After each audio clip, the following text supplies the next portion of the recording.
5, 4, 3, 2, 1. 1, 2, 3, 4, 5. Good morning, everybody. Wake up, open your eyes. Open your eyes. It is Sunday night for us. And I hope you're having your coffee this morning on your way to work. Monday morning for you guys. And I hope you put a little bit of vanilla in there. You talk real low. No, I don't. My mom says she can't hear you. She said she has to turn it up heck loud to hear you. Like Really? right now, you went real low. You said, well, you went like this. So put a little vanilla in there. You went real low. Put a little bit of vanilla in your coffee with a little bit of canela. You know what it is? Is that when we had the mic here, we don't have that anymore. So I need to talk louder. yeah, because the mic's over there now, not here. Okay, I will talk louder. Louder doesn't mean talk like a robot. How does louder equate to robotic? I don't know. Oh, we are doing the devotional today. So, That was weird. yeah. Are you checking if you have a fever or something? I don't know. I'm tired.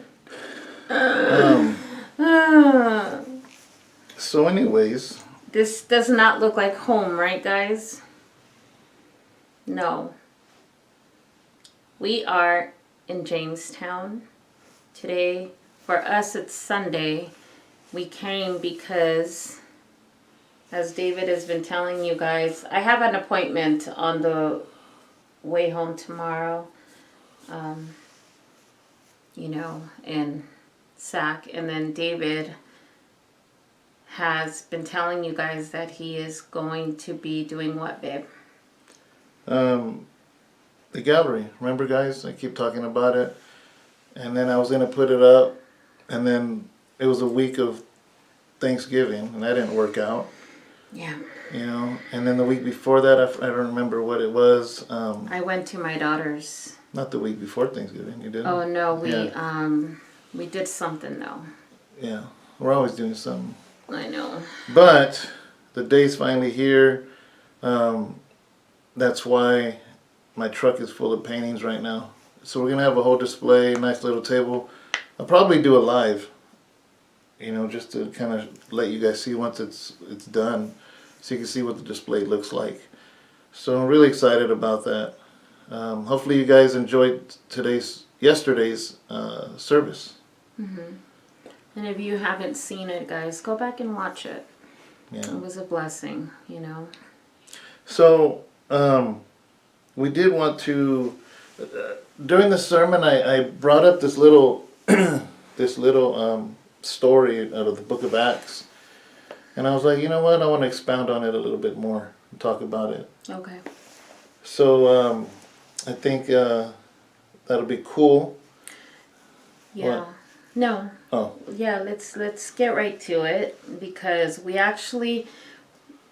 bought a little bit of that enlightened little ice cream. There's no freezer here, so we actually have it in the Little fridge. And it's gonna melt if we don't get to it. So let's get to it. Yeah, so I'm just going to go ahead and read it, guys, and then we're going to talk about it. If you did watch the sermon, maybe you'll recognize the story, but you don't necessarily have to have seen the sermon to understand the story. It's Acts chapter 20, verse 9 through 12. You got it? Yes, sir. Okay, I'm going to read it in the New King James.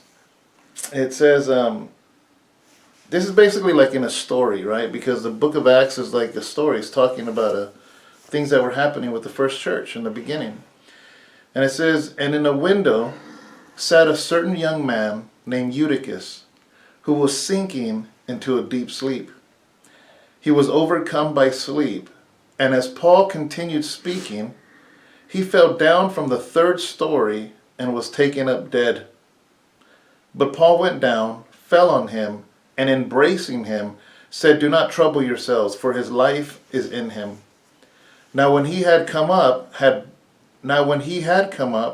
had broken bread and eaten, and talked a long while, even till daybreak he departed. And they brought the young man in alive, and they were not a little comforted. A young man, oh, just by the way, David reads out of the New King James, and I'll be reading out of the Message. A young man named Uticus was sitting in an open window. As Paul went on, Uticus fell sound asleep and toppled out of the third-story window.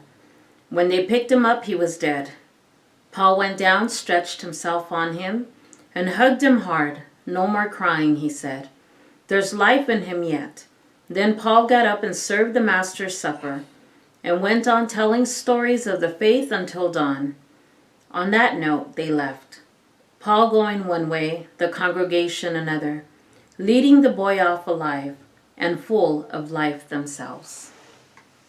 Yeah. Yeah. So it was funny because I think I brought it up. I don't remember exactly what context I brought it up in the sermon today, but basically Paul didn't have 30-minute sermons. Well, some people have 20-minute sermons. I remember being told one time, you got to preach 20-minute sermons. People don't have an attention span past 20 minutes. I'm like, what kind of people are you preaching to, bro? Bro, you know, and but Paul would teach and teach and teach. And so a few facets about this story. Number one is the fact that people were hungry. Yeah. They were hungry to be in the presence of God. They were hungry to hear about the things of the Lord. Paul shared story after story, testimony after testimony, and man, people couldn't get enough. You know, and they didn't get tired. Yeah. Well, somebody got tired, but yeah. And it's funny because I've heard so tired he fell out the window. Yeah, I've heard testimonies of people that go to China, people that go places like that, the underground church. And I remember hearing this pastor, and they asked him, because they told him to preach, and he goes, okay, he goes, how long do you want me to preach? And they're like, what do you mean? All day. like they didn't have any concept of the fact that he would stop. And he's like, all day? Like, where do I begin? And they said, Genesis 1:1. You know, and they were just hungry because he didn't realize they didn't even have Bibles. Yeah. It was illegal for them to have the Bible. So the fact that this man was coming as a Christian to teach, they wanted just to hear the words. I remember those days when my kids were little, and man, I remember that we'd have our Friday night service, and they would end around 10 o'clock at night, but it'd go on, and people would not want to go home. Yeah. And I would just lay my kids under the chairs, and they'd fall asleep, and we'd make our own little makeshift little pillows with our purses and everything. And it'd be midnight, and we'd still be worshiping because the bands would actually stay, the worship bands, and they would stay and they'd practice. But it'd be a Holy Ghost party going on, and people would just start all over again. Yeah. And man, it would just get so awesome. The feeling would be so amazing that we would just be in there just worshiping and praising. And then sooner or later, it'd be 2 o'clock in the morning, 3 o'clock in the morning. We would not want to go home, man. Yeah. You know, there'd be those moments that we'd be in my house with my brother, when my little brother was alive. Yeah. I'm telling you, when Sal and Monica, we would all be together, and there'd be like 10, 15 of us, and we'd be in circles, and we'd be at home, and man, we'd be having nights where we are just all fellowshipping, and it'd end up being in prayer, and it'd be 2, 3 o'clock in the morning, and we'd just be all just having those moments where you're just in the Word, and you're just, you know, yeah. I miss that. You know, it's funny because I remember before my brother left to do the hub in Tracy, we used to tell people, we're like, man, we're going to do Uticus. we're going to do Uticus. And they're like, what is Uticus? Do you remember that? Yeah. Yeah, we're always talking about it, and we would joke with people because we know it was going over people's heads. But what we had planned... Oh, this is getting uncomfortable. Is it? Yeah. But what we had planned was actually from Friday night all the way till Sunday service. We were going to have Bible studies, preaching, worship, prayer, switching off. If you got to take a nap, go for it. Go sleep for an hour. Somebody's just constant teaching, constant preaching, and worship and prayer. Like, that's cool. Let's do it. from Friday night to Sunday. And we were going to call it Uticus because of the young man. His name was Uticus, you know. How come we still don't do it? No, I don't know. I'm just talking about it right now. Yeah, I want to do it. Yeah. Oh, yes. So, so this young man, first of all, we haven't even mentioned the fact that this man fell down and probably broke his neck. Yeah, none of you guys better fall out. Well, we don't have no windows for you to fall out like that. You know, and it's funny because it says that the man fell out. I'm sure he broke his neck. He died. Yeah. Paul goes over him, prays over him, goes back to eating, and keeps on teaching. You know, and wow, you know, it's just it's amazing to hear the things that God does. You know, I gotta say this. I remember one time we were invited when Pastor Thomas was down. And Pastor Thomas was in Tracy, right? Mm-hmm. When we went to Yes. Doug's house. Pastor Thomas was in Tracy, right? And he was just there, and Pastor Doug invited us. Pastor Doug is the Grace International Church out of Tracy. And so we went, and everybody's hanging around, everybody's joking, laughing. I have a feeling I know what you're going to talk about. What? I don't. I'm just talking about that story. Oh, okay, go ahead. Oh, if there's some I don't remember, but you're not even in the screen. Okay, go ahead. So, you know, Pastor Thomas started talking. I think we started conversating with him because everybody else was like eating little finger foods and stuff, and he just started sharing about Nigeria and the church and just different things, and all of a sudden, boom, it got quiet. And everybody was just around, just listening. Everybody just to him. listening to him. Well, that's what I was gonna say. Yeah. Okay. Yeah. Yeah, and everybody was just listening to him, and I don't know, man. Felt like one of those moments. It felt like one of those Yeah. moments, but it was a little, I don't know, I mean, like I said, we were just guests, so I don't know the situation, but it was like, after about 30 minutes, it just kind of ended, and everybody started packing and leaving. And I'm like, Where's what? everybody going? You know, this is good. My God, Yeah, we I wanted was to like- stay. We wanted more. Yeah, and I was just like, were we married yet? I don't think we were. No, we weren't yet. No, we weren't. Mm-mm. You know, because No, honestly, we weren't yet. because Pastor Moses has came to our house. He stayed at our house. Pastor Thomas hasn't. Yeah, no, we weren't yet. But I'll tell you what, man. If you could sit with Pastor Thomas, if he ever came to my house, oh, it's an all-nighter. We're making coffee. You better be ready because we're gonna do it. It'll be an all-nighter because I'm telling you, when you get a person of God that has that much legacy in them, man, you could sleep tomorrow. Who cares about sleeping today? That's the, you know what I mean? That's like, those are the things that you're gonna glean from and get from, you know? So that's why I trip out, you know, when people, I have had church consultants say, yeah, your sermons are too long, you guys pray too long, and I'm like, what are you talking about? What kind of Mickey Mouse church do you want House of Rest to be? Like, I remember when David was editing his book, and you were doing Pastor Thomas's book. Yeah. And you started sharing with Oh, me. yeah. When he began to share parts of Pastor Thomas's book. Which is going to be available really soon. Oh my God, you guys. I don't even think it would just be a day staying up all night. It would be days. His book is going to be, I want to say it's mandatory for us, Yeah, you know, for us. for our leadership especially. there is so much richness, there's so much wisdom, there's so much knowledge, there's so much life lived.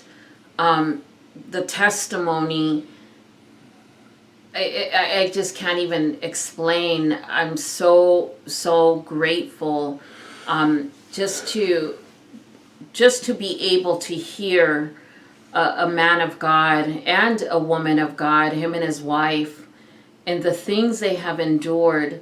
I always tell people there's wisdom in a person when a person can learn from other people's mistakes.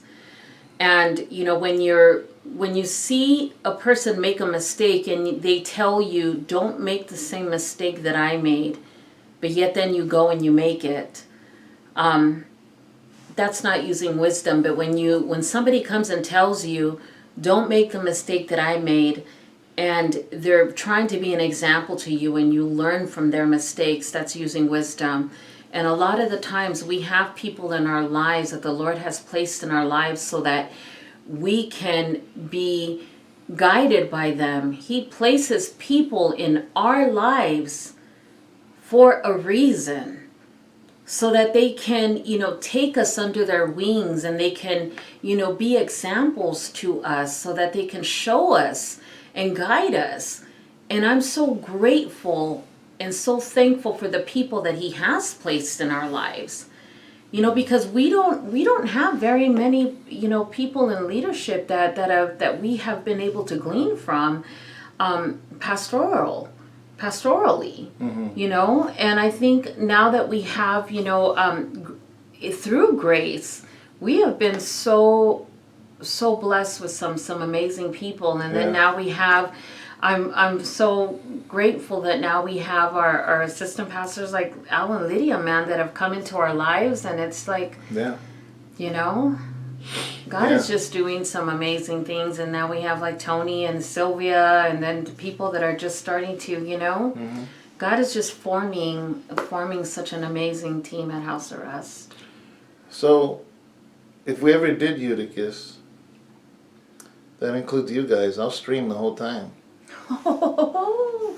No, make them come. That way, if you wake up, if you go to sleep, you knock out hearing us teaching, you wake up, you hear teaching. I don't know. There's a lot going on right now because of the holidays and all that, but I mean, that's crazy. It's something that was. We have big old raccoon eyes. That was cool then, but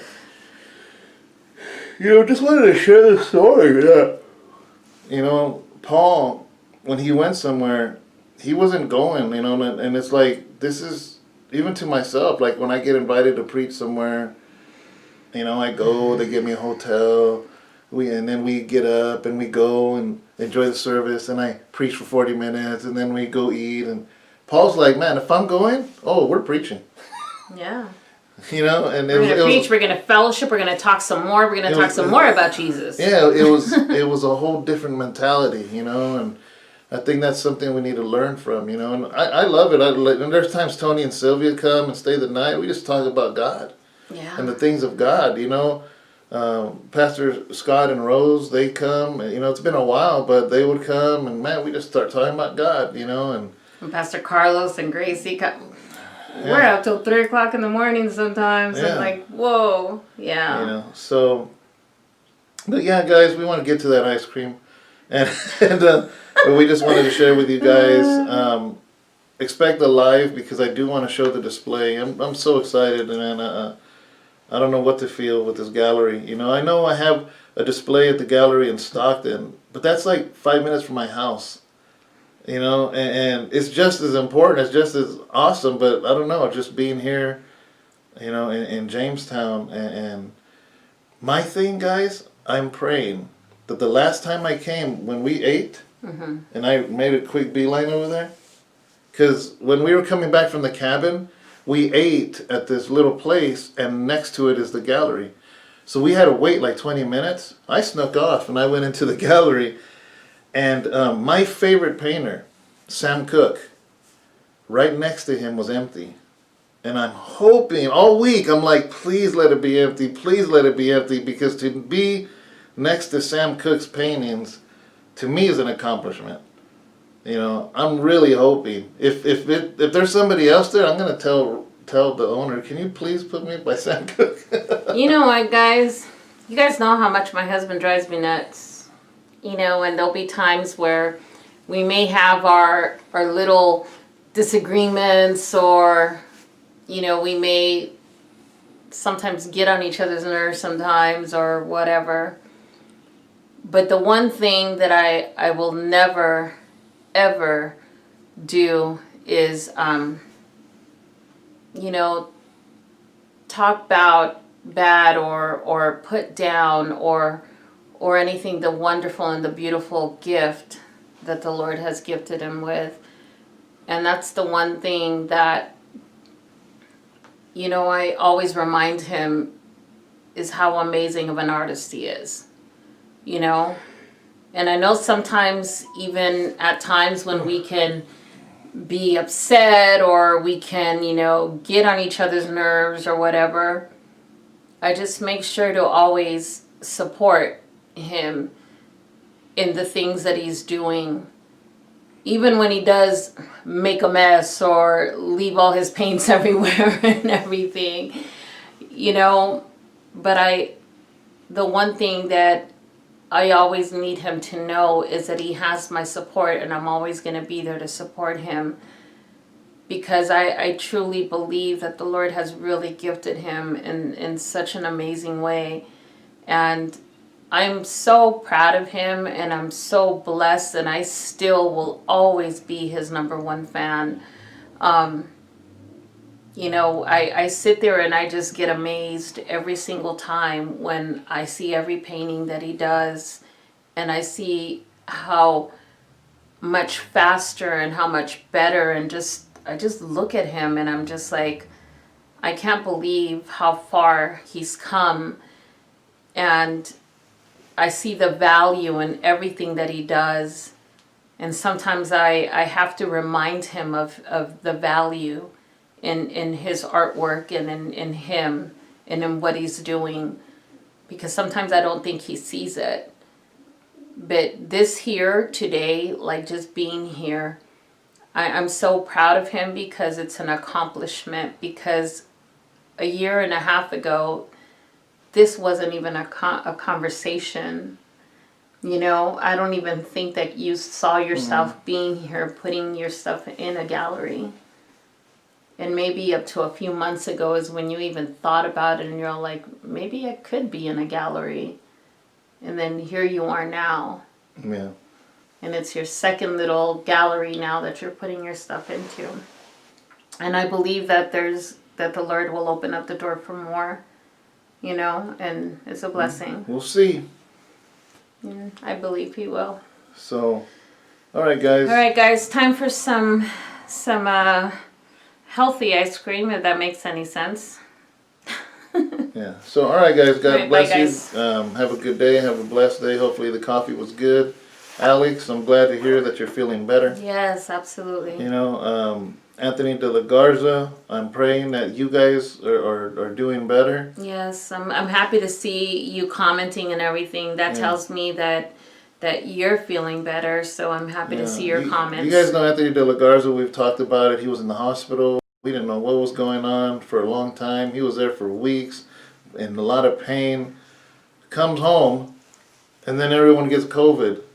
You know, and he's just like, Pastor, or I don't know, David, or whatever he calls me. I don't know what he calls me. He's just like, I'd be messed up, man, after everything I went through from getting home from the hospital, and COVID takes me out. And I'm like, nah, man. So that ain't happening. We've had him and his mom, his dad, his stepdad in prayer.